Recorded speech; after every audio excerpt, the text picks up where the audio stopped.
जवाब तो देना पड़ेगा और आपके साथ में विजेंद्र सोलंकी। पहचान छुपाना, पहचान छुपाकर कमाना, क्या ये सही है?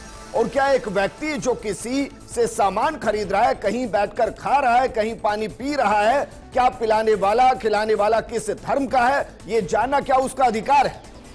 जो सेवाएं ले रहा है क्या उसका यह अधिकार है? क्या आस्था धर्म पर टिकी है और क्या धर्म यह कहता है कि सिर्फ उसी व्यक्ति से व्यवहार रखना है जो उसके धर्म का है? और क्या धर्म के आधार पर दुकानों के होने और ना होने से धर्म खंडित होता है? सवाल यह भी है कि जो सिर्फ अल्लाह को मानते हैं, वंदे मातरम जिनको स्वीकार नहीं, धरती को मां कहते नहीं, भगवानों में विश्वास नहीं, क्या वो भगवानों के नाम पर दुकानों को खोल सकते हैं और बैनर पोस्टर के जरिए अपने धर्म को छुपा दूसरे धर्म के लोगों को वहां खाना खिला सकते हैं?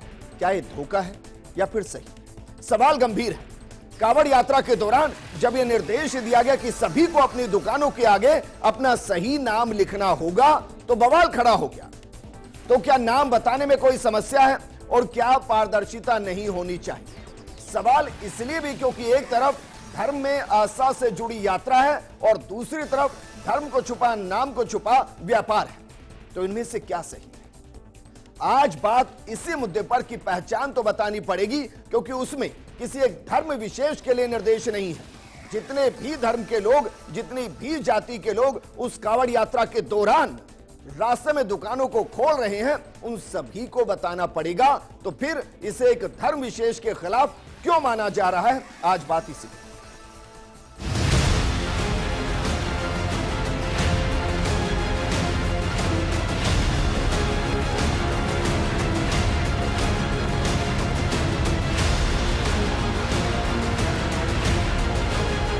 होटल का, ढाबे का मालिक कौन है, अनुज्ञापी कौन है, इनके द्वारा बड़े बड़े अक्षरों में अपना नाम लिखा जाए ताकि आने वाले व्यक्ति को पता चल सके। समाजवादी पार्टी जानती है कि जब तक वो कुछ दिखाएगी नहीं तब तक कुछ असर पड़ने वाला नहीं है। मगर इस धार्मिक मामले को राजनीति का अखाड़ा न बनाए, कहीं भी हिंदू मुस्लिम टकराव की स्थिति पैदा न हो, इसलिए पुलिस ने ये आदेश दिया है। मैं इस आदेश का समर्थन करता हूँ। तो कुछ मौलवी हैं जो इसका समर्थन कर रहे हैं, कुछ मजम्मत कर रहे हैं, लेकिन कांग्रेस, सपा, बसपा और बाकी पार्टियां पुरजोर तरीके से इसको धार्मिक उन्माद फैलाने वाला बता रही हैं। अब सवाल यह कि अगर मैं विजेंद्र सोलंकी हूं तो विजेंद्र सोलंकी ही रहूंगा। अगर कोई मुझसे पूछे तो क्या मैं विजेंद्र सोलंकी की जगह वसीम हो सकता हूं और क्या वसीम के जरिए अपने कारोबार को आगे बढ़ा सकता हूं? यकीन नहीं। देश की जितनी सेवाएं अगर मुझे लेनी है तो वो विजेंद्र सोलंकी के नाम से ही होगी। ऐसे ही दूसरे धर्म पर भी लागू होती है। तो सवाल यह कि जो हमारी पहचान है उसको छुपाने पर बवाल क्यों? इस मुद्दे पर बात करने के लिए हमारे साथ मौजूद हैं कांग्रेस प्रवक्ता डॉक्टर सीबी यादव जी, हमारे साथ मौजूद हैं वीएचपी के प्रवक्ता सुभद्र पापड़ीवाल जी। शुरुआत सीबी यादव जी आपके साथ। आईएनडीआईए गठबंधन या इंडिया अलायंस वो ये कह रहा है कि भाई ये धार्मिक उन्माद फैलाने वाला है। अब मैं आपसे पूछ रहा हूं, आपका नाम सीबी यादव है तो सीबी यादव ही रहेगा सर, मेरा नाम विजेंद्र सोलंकी है तो विजेंद्र सोलंकी ही रहेगा, सुभद्र पापड़ीवाल जी सुभद्र पापड़ीवाल रहेंगे। तो नाम बताने में समस्या क्या है और इसमें धर्म कहां से आ गया? विजेंद्र जी, आपकी शुरुआती रिपोर्टिंग देख रहा हूं। आपके कहने और मेरे कहने से नहीं, ये देश संविधान से चलेगा या नहीं चलेगा, पहले सवाल हमको ये तय करना है। अगर देश संविधान से चलेगा तो संविधान का अनुच्छेद 19(1)(g ये कहता है कि मुझे मेरी मनपसंद व्यवसाय किसी भी तरह से जो मैं व्यवसाय कर सकता हूं वो करने की मुझे छूट है। संविधान का अनुच्छेद 21 जो मुझे जीवन का अधिकार देता है, व्यवसाय करने का अधिकार देता है, साथ ही साथ मुझे प्राइवेसी का अधिकार भी देता है।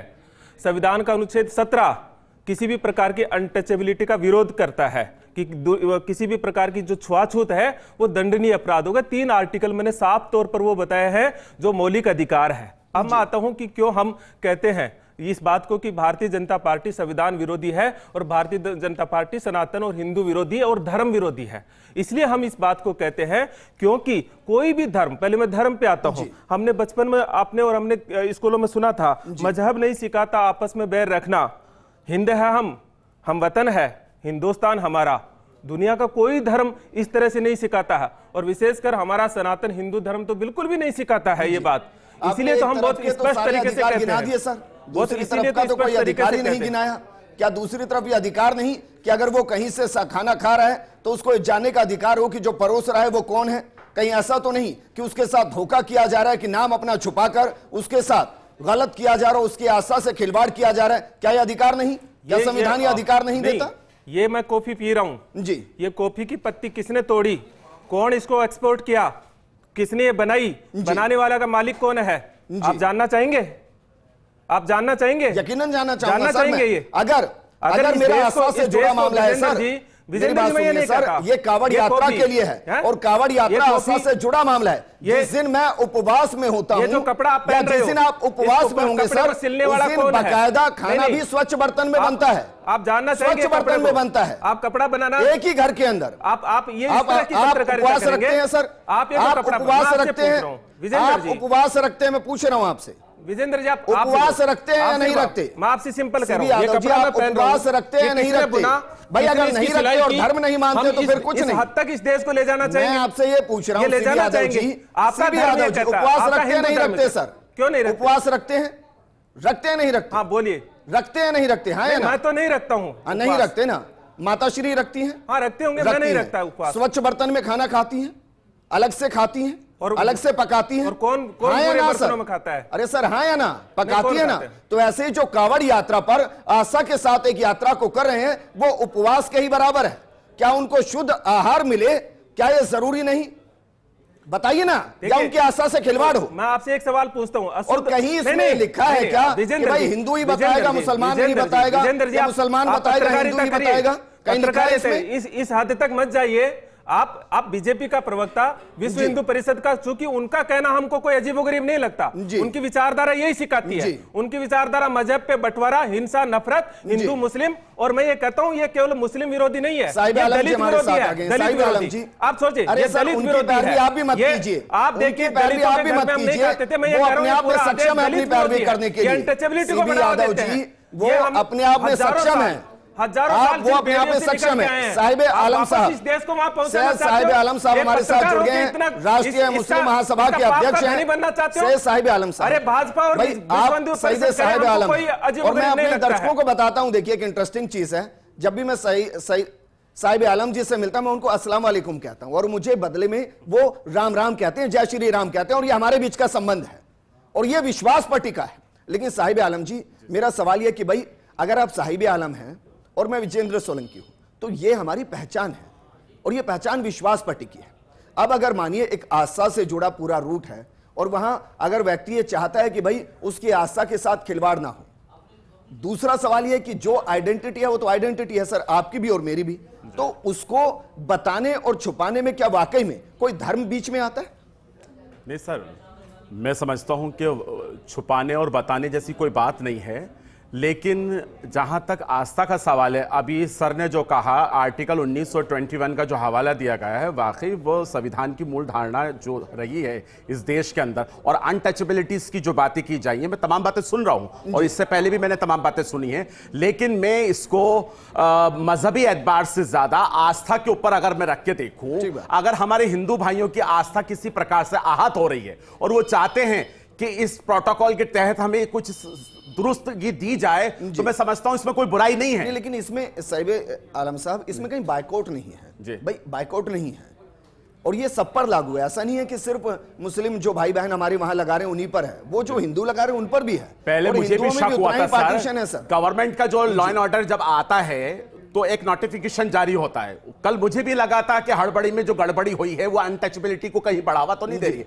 लेकिन जब यूपी गवर्नमेंट ने उसको क्लियर कर दिया तब जाकर के मुझे पता चला कि वाकई ये मुसलमानों के लिए नहीं है सिर्फ, बिल्कुल इसमें प्रत्येक व्यक्ति को प्रत्येक जाति और धर्म के जो मानना है उसको बताते हुए इसको आगे लाना पड़ेगा। लेकिन मैं ये समझता हूं और मैं ये कहना भी चाहता हूं, इफ यू डोंट माइंड, कि इस तरह की जो चीजें आई हैं वो सिर्फ कांवड़ यात्रा तक ही महदूद क्यों, आगे भी इस तरह की जो चीजें हैं उनको आनी चाहिए। जैसा कि कई धर्मगुरुओं ने, मुस्लिम धर्मगुरुओं ने यह आरोप भी लगाए हैं और साबित भी हुआ है कि मुसलमानों के नाम पे जो मीट की दुकानें चलाई जा रही हैं, चाहे वो किसी भी धर्म के लोग हो, तो उनके नाम भी ओपन होने चाहिए। जैसे संगीत सोम अलदुआ नाम से मीट की फैक्ट्री चलाते थे, तो उन्हें बताना चाहिए कि कौन ठाकुर है कौन ब्राह्मण है जो मुसलमानों के नाम पे मीट की फैक्ट्रियां चला रहे हैं। 100% आपका समर्थन करता हूं। तो होना चाहिए इन तमाम बातों के ऊपर। क्या बात है विजेंद्र, लेकिन मैं वो तस्वीरें भी देखता हूं सर। विजेंद्र जी एक मिनट सर, मैं उनसे बात कर रहा हूं, सीबी यादव जी, मैं उनसे बात कर रहा हूं। अरे सर मैं उनसे बात कर रहा हूं। अरे बहुत मैंने वो भी तस्वीरें देखी है साहिब आलम साहब, जब कावड़ यात्रा निकलती है और हमारे मुस्लिम भाई फूल बरसाते हैं, भाई वो भी तो विश्वास पर टिकी है। पत्रकारिता की तो कम से कम कदर कीजिए विजेंद्र जी। क्यों सर?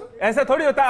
आप इसको करेंगे कि ये चमार है तो चमार लगाइए सर। आप कहेंगे मैं मेरी दुकान के आगे चमार लगाऊं, आप समर्थन करेंगे? आपके ऊपर केस हो जाएगा सरकार, मैं बता रहा हूं। 5000 साल की बेड़ियों से निकल के आए, ये संविधान बना है भाई। 5000 साल की बेड़ियों से निकल के आए, आप वापस सीबी यादव जी शब्द का इस्तेमाल कर रहे हैं पत्रकारों के, और मैं उनकी मजम्मत करता हूं। पत्रकारिता मैं इसका समर्थन नहीं कर रहा हूं। नहीं आप कह रहे हो मैं समर्थन करता हूं, आपने बोला है कि मैं समर्थन करता हूं। 5000 साल ये देश, चलिए मैं आपसे पूछता हूं। अरे सर सुनिए ना, मैं आपसे पूछ रहा हूं, कांग्रेस की व्यवस्था है, कांग्रेस की व्यवस्था है ना सीबी यादव जी, आप जब अपना प्रमाण पत्र बनवाते हैं, क्या आप अपना जाति प्रमाण पत्र नहीं बनवाते? नहीं आप ना, आप क्या, मैं क्या आरक्षण उस पर टिका नहीं है? संविधान मुझे ये कहता है, आप सोचिए क्या सरकारी नौकरी उस पर टिकी नहीं है? संविधान ये कहता है मेरे बिजनेस का नाम है कुछ भी रखो। किसने? ये विजेंद्र जी के माध्यम से नहीं चलेगा सर। आप कौन होते हैं इस बात को? मैं मेरी दुकान खोलता हूं, उसके ऊपर क्या चाहते हो आप? मैं चमार लिखूं? बताइए, मैं लिखूं चमार? आप जानते हैं मैं दुकान खोलता हूं तो मैं लिखूं चमार? अभी आप जिक्र कर रहे हैं और फिर आप ब्राह्मणों को कहेंगे कि आप खरीदिए इनसे,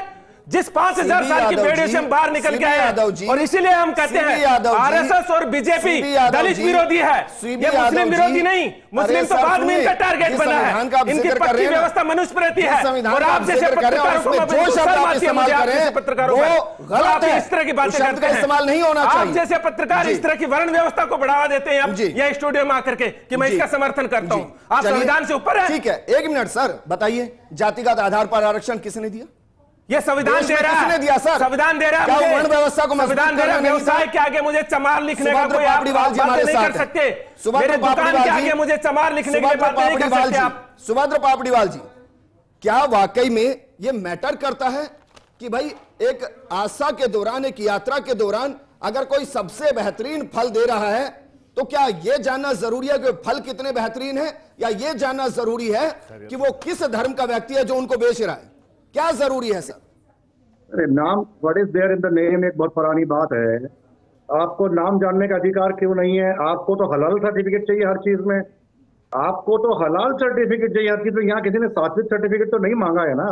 FSSAI जो भारत सरकार का एक food safety standard India act है, उसके हिसाब से तो हर डिस्पेंसेशन के बाहर उसका फर्म का नाम, उसके मालिक का नाम, उसका लाइसेंस नंबर लिखा होना जरूरी है। अगर आप केवल फूड की बात करते हैं, किसी ने सात्विक सर्टिफिकेट तो नहीं मांगा ना, केवल आपका फर्म का नाम बता दीजिए। फर्म नहीं है रजिस्टर्ड तो आदमी जो बेच रहा है उसका नाम बता दीजिए, क्या तकलीफ है नाम छुपाने में? ऐसे तो आप अपनी पहचान को अलग करने के लिए न जाने क्या क्या जतन कर रहे हैं, निशान लगा लगा करके। और दिल्ली के अंदर भजनपुरा के अंदर जो है दुकानें जलाई थी, आप नाम पूछ करके बसों से उतारते हैं यात्रियों को, और एक खास नाम के लोगों को। जरा ये बताइए, आप जब कहीं पर खाना खाने जाते हैं तो रेस्टोरेंट के मालिक का नाम पूछते हैं, वहां के व्यंजन के जायके को देखते हैं कि वहां का जायका अच्छा है या नहीं? किसको देखते हैं सर? आप जो कपड़ा पहन रखे हो किसने? ये सारे दलित लोगों ने बनाया है, मुस्लिम लोगों ने बनाया। कपड़ा खोल के फेंक दीजिए। फिर नाम बता, बोले सरनेम बताओ, सरनेम बताओ, सरनेम बताओ। है इनके नेता तो पत्रकार का भी नाम पूछ रहे थे, यहाँ फूड डिस्पेंसर का नाम पूछने में क्या आपत्ति हो रही है? काहे को पेट में आग लगी हुई है भाई? सभी का नाम बताने की बात है, किसी एक जात का नाम बताने की बात नहीं। सुभद्र पापड़ीवाल जी, फिर ऐसा क्यों कि सिर्फ कांवड़ यात्रा के लिए? मुझे बिल्कुल सही लगा साहिब आलम साहब जो कह रहे हैं कि भाई फिर तो इसको, अगर ये व्यवस्था अच्छी है तो इसको पूरे देश भर में लागू कीजिए कंपलसरी इसको, कि अगर कोई भी दुकान है वो उस अपने मालिक के नाम को लिखेगा, अंकित करेगा, पूरे देश में लाइए ना सर। बहुत सी जगह ऐसी है जहाँ दूसरे धर्म के लोगों को प्रवेश ही वर्जित होता है, क्यों है फिर वो? वहां तो बोलिए ना जाकर के, बेकार का ज्ञान बांटते हैं फालतू बैठ करके। और सबके लिए आदेश है ये, कोई एक जात के लिए आदेश नहीं है फालतू। इसमें सांप्रदायिक डाइकॉटमी बनाने की कोशिश मत कीजिए, आपका ये एजेंडा फेल है, 2000% फेल है। भारत एक था, एक है, एक आपको आवाज आ रही है मेरी? हमारे पापड़ीवाल जी आवाज आ रही है सर मेरी? कोई ना कल अलग सर मेरी आवाज आ रही है आपको? सुभद्र पापड़ीवाल जी आप जो कर सकते हैं। सुभद्र पापड़ीवाल जी आवाज आ रही है मेरी आपको? कुछ नहीं होता है। चलिए, आवाज आ रही है आप तक मेरी? आवाज आ रही है सर? हिंदू मुस्लिम का मामला नहीं आ रही है। वापस उनको जोड़ते हैं। मनीष पारिक जी हमारे साथ जुड़ गए। मनीष पारिक जी, क्या वाकई में क्या महत्वपूर्ण है सर? एक अच्छा व्यंजन, एक अच्छे फल, या जो बेच रहा है उसका धर्म, क्या महत्वपूर्ण है सर? ये नाम छुपाने का महत्व नहीं है। धारा 109 भी सीआरपीसी में बनी हुई है कि पुलिस पूछती है आपको पहचान बतानी पड़ेगी। वो कहते हैं अगर आप पहचान नहीं बता पा रहे हैं तो फिर आपको वो डिटेन कर सकती है। ऐसा धारा 109 सीआरपीसी में उल्लेखित है। ठीक इसी प्रकार 5 स्टार होटल में आप जाएंगे तो आपको वहाँ पे जो मैनेजर है कोट पहन के घूमते हैं, जो रिसेप्शनिस्ट है वो सब अपना नाम धारण करते हैं। एसपी पुलिस के सिपाही हैं अपने नाम धारण करते हैं। क्यों पहनते हैं वो? और दूसरी बात, ऐसे ही अगर आप आईएएस अधिकारी से मिलने जाएंगे तो बाहर तन्मय कुमार, तो to whom you are talking about you must know. आपको पता होना चाहिए किससे बात कर रहे हो आप, आपको ये पता होना चाहिए। एक बात मैं ये कह रहा हूँ, ये तो जो सदाशयता पूर्वक बात है जो भारत का कानून कहता है वो है जी, लेकिन यहाँ ये बात है कि ये चिल्ला क्यों रहे हैं।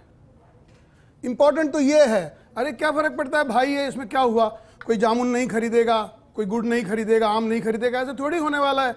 ये प्रिजम्पशन क्यों? ये इस तरह की बात नहीं होनी चाहिए। पूरे देश में कानून समान भाव से लगता है, संविधान लागू है, सब कानून का राज है, there is a rule of law, तो व्हाई टू अफ्रेड फॉर। एक दूसरी बात, ये बताना मैं भाई हूँ, मैं हाथ मिला रहा हूँ आपसे, मैं मनीष, आप बोलेंगे मैं, ये बात करेंगे तो ये तो क्या बात हुई, क्यों बता रहे हो, ये क्या बात हुई? मैं समझता हूँ कि बताना बड़ी बात नहीं है, बताना नहीं चाहिए, ये बड़ी बात है। और इसी तरह से जैसा पापड़ीवाल जी ने कहा, 2006 में यूपीए सरकार ने ये जो खाद्य सुरक्षा एवं मानक अधिनियम लेकर आए थे, वो उनसे पूछो क्यों लाए थे, कि भारत की जरूरत है इसलिए लाए, और उसको लागू नहीं कर पाए। जी, जिस तरीके से आप कह रहे हैं इसका मतलब मैं ये मानूं ना कि राजस्थान में हर दुकान और हर थड़ी ठेले के बाहर उसका नाम अंकित होगा। सर आपकी गाड़ी है ना, मैं बताऊं आपका गाड़ी का नंबर क्या है, उस नंबर को आरटीए वाला पुलिस वाला देख के बता देता है ये आपकी गाड़ी है क्या, ये नाम है क्या, मालिक ये है क्या। उसको पुलिस वाले को बोलो क्यों रख रहा है ये, मेरी गाड़ी का नंबर मान खाली, इसके मालिक का नाम क्यों पूछ रहा है, ये किस फर्म के नाम से रजिस्टर्ड है, की बात कर रहा हूं, और आप दुकान के ऊपर लिखा हुआ है हर दुकान में होगा ना अरुण कुमार विष्णु कुमार, ये क्या है, ये कौन है, ये क्यों लिखा है दुकान पे नाम, बंद कर दो, काला पोत दो, गुलाबी कर दो, सब no name should be there. ये क्या बात हुई मनीष पारिक जी? और ठेले को सुनिए, मैं आपको बता रहा हूं रजिस्ट्रेशन एक्ट मनीष पारिक जी, सवाल व्यवस्था का नहीं है, सवाल मंशा का है। कांवड़ यात्रा तो अगर आपकी नजर में, अगर आपकी नजर में सही है, कचरा भरा है, नजर में सही है, भारतीय जनता पार्टी क्या करेगी? इस व्यवस्था को पूरी देश में लागू कीजिए। अरे हो जाएगी सेलेक्टिव टाइम के लिए क्यों? अभी से शुरू हो गए हैं, अभी ये रात है ऐसी मतवाली, तो सुबह का आलम क्या होगा देख रहे हैं आप, क्या लागू करेंगे? पहले तो इनसे निपटो। क्यों? क्योंकि कानून का राज नहीं चाहिए, तो कि मेरी मर्जी है मनीष, मैं चाहे ये कहूं, मैं चाहे वो कहूं, मैं चाहे ना बोलूं, कब से डरने लग गई सर? मेरी मर्जी। बीजेपी कब से डरने लग गई? There is a rule of law sir, there is a rule of law, you must, Manish Pareek ji, Manish Pareek ji, कब से बीजेपी डरने लग गई सही और गलत के बीच में? अगर ये सही है तो पूरे देश में लागू कीजिए ना। जनता की डिमांड है, जहां पे शुरू होगी हो जाएगी, परंतु ये मैंने आपको निवेदन किया कि ये दोनों बातें हैं, इसको छुपाने की मंशा मालूम करनी चाहिए, बताने की नहीं। मैंने एक मिनट सर, मैंने दर्जनों इनसे पूछो को सुना है इस पूरे केस में, ये साहिब आलम साहब, मैंने दर्जनों मौलवियों को सुना, सबने इसको वेलकम किया, सबने वेलकम किया। मुझे ये समझ नहीं आ रहा कि फिर पॉलिटिकल पार्टियों को ऑब्जेक्शन क्यों, जब ना हिंदू को ऑब्जेक्शन ना मुस्लिम को ऑब्जेक्शन। वो कह रहे हैं कि हाँ ठीक है, हमारे बीच में पारदर्शिता रहेगी, हम नाम अंकित करेंगे, और नाम अंकित किए गए वहां पर, फिर भी इस पर बवाल है। आपको लगता नहीं कि टूल के तौर पर इस्तेमाल होते हैं हर मुद्दे पर? सर मुसीबत यह है ना कि वक्त, रिवाज और मंशा पे सवाल हो रहा है कि वक्त क्या है, रिवाज कैसे सेट हो रहा, चुनाव है, उपचुनाव है, क्या सियासी आगे करवट ली जाएगी, और मंशा क्या है। मैं कहता हूं कि अगर सरकार की नीयत अच्छी है, कथनी और करनी में फर्क नहीं है, तो खुले दिल से सबसे पहले हम लोग स्वागत करते हैं, मैं यकीन के साथ कहता हूं। लेकिन सेलेक्टिव तौर पर आज की तारीख में ऐसे जो मामलात आते हैं उनको फौरी तौर पे अमली जामा पहनाया जाता। मैं कहता हूं कि इसको आगे तक के लिए आप लोग नजीर क्यों नहीं बनाते हैं, ठीक बात, जिसमें लोगों को आगे चल के बहुत ही सुविधाएं होने वाली है जी। इसको नेगेटिव वे में ना देखा जाए, इसको पॉजिटिव वे में देखा जाए। और जिस तरह के हम लोग डिमांड करते हैं ना, हालातों के ऊपर, सच्चर कमेटी के ऊपर, मंडल कमीशन के ऊपर और गैर चीजों के ऊपर, मैं समझता हूं सारा दूध का दूध और पानी का पानी हो जाएगा आगे जी। नहीं, लेकिन साहिब आलम साहब, दिक्कत वहां ये हुई कि किसी ने मां शारदे शुद्ध भोजनालय, किसी ने मां अंबे शुद्ध भोजनालय। यू एब्सोल्युटली राइट, आप समझ रहे हैं? हाँ, इसी तरह से मैंने, आप यकीन मानिएगा जयपुर में मैंने कई जगह देखा साईं सोया चाप। मुझे मालूम चला कि वो साईं सोया चाप जो है वो रफी खान चला रहे हैं, और इसके अलावा देखिए आप खान मीट शॉप, तो पता चला कि वो कोई अरुण जी चला रहे हैं। तो ये जो घपला सपला चल रहा है, अगर वाकई सरकार की मंशा अच्छी है तो मंशा के ऊपर सवाल नहीं है, तो स्वागत किया जाएगा। अब बोलिए सीबी यादव जी, बोलिए। अब मनीष जी की बात पे तो मुझे कभी भी ना आक्रोश आता है ना गुस्सा आता है, क्योंकि मनीष जी की जो विचारधारा है वो बेसिकली मनुस्मृति और बंच ऑफ थॉट से चलती है, जो ना धर्म को मानती है ना संविधान को मानती है। वो केवल और केवल जो पुरानी वर्ण व्यवस्था जो अनटचेबिलिटी है उसको स्थापित करना चाहती है और तानाशाही को लाती है। ये मनीष जी आपके बीच में बोला नहीं मैंने, मुझे 30 सेकंड, मेरी बात सुनिए। नहीं, मुझे उससे आलम साहब, मेरी बात को मैं रखूंगा, सुनिए ना, मुझे उससे मतलब आपको दिक्कत नहीं है, आपको क्यों दिक्कत है? मेरा विचार साहिब आलम से मैं तय नहीं करूंगा, मैं एक इंडिपेंडेंट संविधान से तय करूंगा मेरा विचार, है ना। तो मेरा विचार क्या है, आप देखिए बीजेपी की विचारधारा को जो ये धर्म के आधार पर बांटती है, पूरी तरह से इस देश की जनता ने उसको अयोध्या में नकार दिया, चित्रकूट में नकार दिया, बद्रीनाथ में नकार दिया, हरिद्वार, प्रयागराज, शिवगंगा, सीतापुर, श्रावती, रामटेक सब जगह नकार दिया। लेकिन भारतीय जनता पार्टी के चूंकि स्रोत वो है जिसको वो स्थापित करना चाहती है और 18 शताब्दी वर्ष है, इसलिए इसे हम कहते हैं कि ये देश के संविधान को खत्म करके, और मैं आज एक बात आपसे नहीं कह रहा, अरे भाई राह चलते व्यक्ति से भी ये मंशा पूछ ली जाए। मनीष जी रुकिए, देखिए आपका सम्मान किया, आपके बीच में नहीं बोला, राह चलते व्यक्ति से भी पूछ लीजिए। सीबी यादव जी, मैं कुछ वीडियो दिखाता हूं और साहिब आलम जी मैं बहुत क्लियरली कह रहा हूं, ना वो आपके लिए है ना हमारे उन मुस्लिम भाइयों के लिए है जो सहिष्णुता में विश्वास रखते हैं। लेकिन कंफ्यूजन कैसे आता है, ये वीडियो जरा चलाइए, कुछ क्यों कंफ्यूजन आता है। ये देखिए दूध है इसमें और दूध के अंदर वो स्पिट कर रहा है। ये छोटे छोटे विजुअल हैं सीबी यादव जी, इस विजुअल को देखिए, ये देखिए किस तरीके से ब्रेड की पैकिंग हो रही है, और ये हमारे बीच ही आते हैं सीबी यादव जी, हो सकता है आपने भी खाए हो, आगे दिखाते हैं। चलिए ये देखिए किस तरीके से खाना परोसने से पहले स्पिट किया गया और उसके बाद सारे खाने के अंदर मिला दिया गया है। ये देखिए सर सीबी यादव जी तस्वीरों को देखिए, बात खत्म हो गई, एक मिनट रुकिए भाई, देखिए तस्वीर, आगे देखिए तस्वीर। अब मैं ये कह रहा हूं कि अगर किसी के जहन में कंफ्यूजन है, तो मुझे बहुत अच्छा लगा साहिब आलम जी का कहना कि भाई अगर कंफ्यूजन पारदर्शिता पर टिका है तो पारदर्शिता होनी चाहिए और उसमें कोई भेदभाव नहीं होना चाहिए। अब अगर किसी को यह है कि भाई कहीं पर मां शारदे शुद्ध भोजनालय लिखा हुआ है और वहां वो खाने जा रहे हैं और वहां मुस्लिम भाई हमारा खाना बना रहे हैं, कोई ऑब्जेक्शन नहीं है सर, लेकिन वो जा मां शारदे को पढ़कर जा रहा है और वो सोच रहा है कि वहां उसके धर्म के मुताबिक वो खाना होगा जो उसके उस उपवास में होगा। अब वो नहीं मिल रहा है और वो कंफ्यूजन है, तो दूर नहीं होनी चाहिए।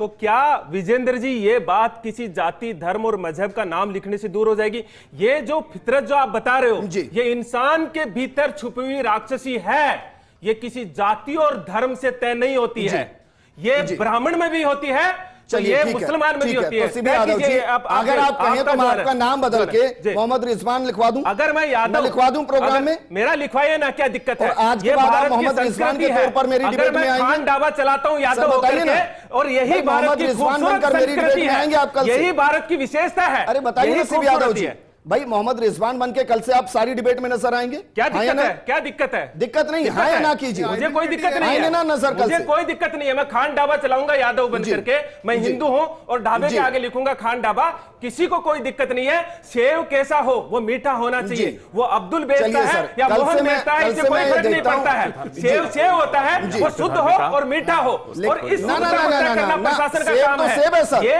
लेकिन नाम के आधार पर चाट कर रखा गया है, लेकर रखा गया है और किस मंशा से रखा गया है, उसमें अंतर है। सवाल सारे आकर मंशा पर टिक जाते हैं। साहिब आलम साहब, मुसलमान तो साहिब आलम साहब, मैं फिर कह रहा हूं कि मैंने जो वीडियो दिखाए, एक मिनट सर, मैं फिर कह रहा हूं कि मैंने जो वीडियो दिखाए वो मेरे मुस्लिम भाइयों के लिए नहीं है, वो सिर्फ उस संकीर्ण सोच के लिए है जो इसको बढ़ावा देते हैं और जहां से कंफ्यूजन पैदा होता है। आपने हिंदू नहीं दिखाया, जहां से कंफ्यूजन पैदा होता है। अब साहिब आलम जी, साहिब आलम जी भाई, इसमें तो कोई कंफ्यूजन नहीं होना चाहिए। साहिब आलम जी, सर ऐसे वीडियो कोरोना के टाइम पे मुसलमानों को बदनाम करने के लिए सैकड़ों में देख चुका हूं जो मिथ्या पाए गए। अब वो किस संदर्भ में वीडियो है और वहां क्या चीज चल रही है, वो कावड़ियों को परोसा जा रहा है या मुसलमानों को परोसा जा रहा है, मुझे नहीं मालूम, ना आपको मालूम है। आपके पास विजुअल आपने दिखा दिया, लेकिन मैं फिर कहना चाहूंगा गवर्नमेंट का काम है लॉ एंड ऑर्डर लाना और एक अच्छी जनता का काम है उसको मानना। लेकिन मैंने अभी आपसे थोड़ी देर पहले भी कहा था, मुझे सरकार की कथनियों करनी अगर एक लगती है, मंशा पे कोई सवाल पैदा नहीं होता, हिंदू मुसलमान नहीं होता है, किसी तरह का कोई कम्युनलाइजेशन नहीं होता है, तो मैं इसका स्वागत करता हूं। मेरे सवालों में ही जवाब छुपा है विजेंद्र जी। आप समझिए बात को कि हर चौराहे पे मुसलमान ही टारगेट क्यों? अब आप ये देखिए कि अभी सर ने कहा कि क्या कोई चमार या दलित एसटी लिखेगा तो ये शब्द प्रतिबंधित है, बिल्कुल प्रतिबंधित है, मजम्मत करता हूं, लेकिन ना फर्स्ट इंडिया इसके लिए जिम्मेदार है ना मैं जिम्मेदार हूं। अगर वो घोषित करता है उसे जबरन पूछताछ की जाती है कि जैसा कि बताना पड़ेगा सर, एसपी का बयान आया, भी बताना पड़ेगा, एट्रोसिटी एक्ट का मुकदमा दर्ज होगा उनके ऊपर। लेकिन मैं कहता हूं कि इस तरह के वाद विवादों की जरूरत ही क्या है? क्या हमारा पुलिस और हमारा तंत्र और हमारी आईबी इतनी मजबूत और स्तंभ नहीं कि वो जाकर के ऐसे जो संवेदनशील इलाके हैं वहां जाके मुस्तैद हो और शांति से निकाली जाए? मैं कहता हूं कि कांवड़ियों के ऊपर सबसे ज्यादा फूल और सेवाएं और फल वितरण और पांव दबाने के काम, मरहम लगाने के काम मुस्लिम समाजों द्वारा आए दिन वीडियो दिखाए जाते हैं, वो भी आपको दिखाने चाहिए। मैं कितनी बार बोला सर प्रोग्राम में, मैंने कितनी बार बोला, क्या उनकी लेकिन मेरा सवाल सिर्फ उनके लिए नहीं। आप मुझे सर मेरी बात सुनिए, मैं खुद से सेवा नहीं ली जाएगी। सर मैं खुद व्यक्तिगत तौर पर मेरे कितने मुस्लिम दोस्त हैं जिनके वहां जाकर खाना खाता हूं, क्योंकि बेहतरीन खाना है, सेवा नहीं ली, बेहतरीन खाना है, लेकिन सर वो उसी तरीके से वो मां शारदे के नाम से रेस्टोरेंट नहीं चला रहे। अरे सर मैं समझ रहे हैं, मैं वही कह रहा हूं। शुक्रिया हमारे साथ जुड़ने के लिए जी। ये आप तय करेंगे वो तय करेंगे, ये आप तय करेंगे वो करेंगे। मनीष पारिक जी शुक्रिया, सीबी यादव जी शुक्रिया, सुभद्र पापड़ीवाल जी शुक्रिया, साहिब आलम जी आपका भी शुक्रिया। यह सच है कि देश के संविधान से ही चलेगा, लेकिन संविधान सिर्फ एक तरफ अगर स्वतंत्र तौर पर रोजगार करने का अधिकार देता है तो दूसरी तरफ यह भी अधिकार देता है कि किसी के धार्मिक भावनाओं को अगर जानबूझकर इंटेंशनली छुपाकर आहत किया जा रहा है तो उसको यह अधिकार होना चाहिए कि वो जान सके कि वो क्या कर रहा है, कहां कर रहा है और कैसे कर रहा है। और अगर यह सही है तो पूरे देश में इसको लागू होना चाहिए, और अगर नहीं तो फिर एक सेलेक्टिव परसेप्शन क्यों, इसको समझना चाहिए। लेकिन अच्छी बात यह है कि मैक्सिमम धर्म से जुड़े हो, किसी भी धर्म के जो नुमाइंदगी कर रहे हैं वो इसको वेलकम कर रहे हैं। सिर्फ राजनेता इसका विरोध करें और उसके पीछे की वजह क्या है वो आप अच्छे से जानें। नमस्कार।